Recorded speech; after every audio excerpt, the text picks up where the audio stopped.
एक चौड़ी नदी के किनारे लूना नाम की एक मजबूत कोमल कछुआ रहती थी। लूना हर दिन मेहनत और धैर्य के साथ नदी पार करती थी। वो तेज धारा से लड़ती थी। वो नुकीले पत्थरों से बचती थी। उसे गहरे पानी का सामना करना पड़ता था। ये सब एक ही कारण से, अपने दोस्त मैक्स नाम के एक छोटे से मेढक की मदद करने के लिए। मैक्स तैर नहीं सकता था। सच तो यह है कि उसने कभी कोशिश ही नहीं की। उसे आराम पसंद था। वो लूना को अपनी पीठ पर बिठाकर ले जाने का आदी था। उसके लिए यह सामान्य बात थी। दिन ब दिन, महीने दर महीने, साल दर साल लूना मैक्स को नदी पार कराती थी। लेकिन मैक्स ने कभी धन्यवाद नहीं कहा। उसने कभी कृतज्ञता नहीं दिखाई। जैसे ही वे दूसरी तरफ पहुंचे, वो उसकी पीठ से कूद गया और अपनी जिंदगी का मजा लेने भाग गया। लूना की मेहनत उसके लिए कोई मायने नहीं रखती थी। फिर एक गर्मियों में एक छोटा सूखा पड़ा। नदी उथली हो गई और बीच में बड़े बड़े पत्थर आ गए, जिससे एक प्राकृतिक पुल बन गया। एक दिन जब लूना मैक्स को फिर से पार ले जा रही थी, तो अचानक उसकी नजर पत्थरों पर पड़ी।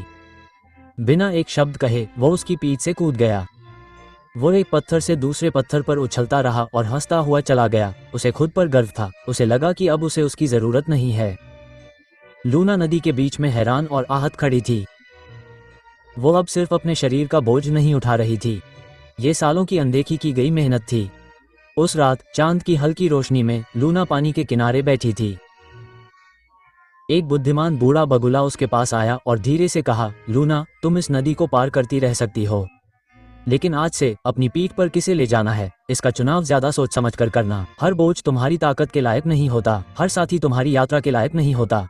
उद्धरण चिन्ह। लूना ने अपनी आंखें बंद कर लीं। उसके गाल पर एक गर्म आंसू बह निकला। उसने चुपचाप मैक्स को माफ कर दिया। उसके लिए नहीं, बल्कि खुद के लिए। उसने अपने दिल की रक्षा और अपने मन को हल्का रखने के लिए अपनी नाराजगी को जाने देने का फैसला किया। लेकिन उसने खुद से एक वादा भी किया। वो फिर कभी किसी ऐसे व्यक्ति को नहीं उठाएगी जो यात्रा को महत्व नहीं देता।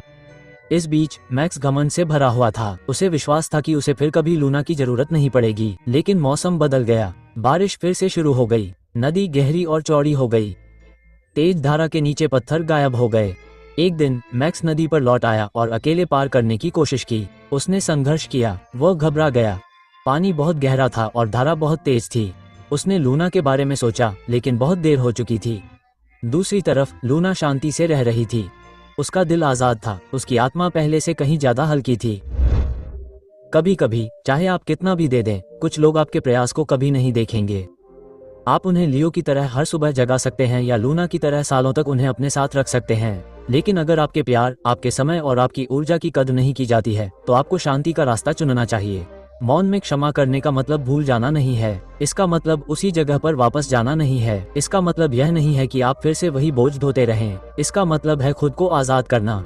नाराजगी से आजाद होना, दर्द से आजाद होना, जो आपका नहीं है उसे ढोए बिना जीने के लिए आजाद होना, बिना नफरत के आगे बढ़ना, बिना पछतावे के आगे बढ़ना, क्योंकि आपका दिल वहां होने का हकदार है जहां उसकी सराहना की जाती है। आपके गीत सुने जाने के लायक हैं। आपकी ताकत को महत्व दिया जाना चाहिए। कभी कभी सब कुछ छोड़ देना सबसे बहादुरी का काम होता है।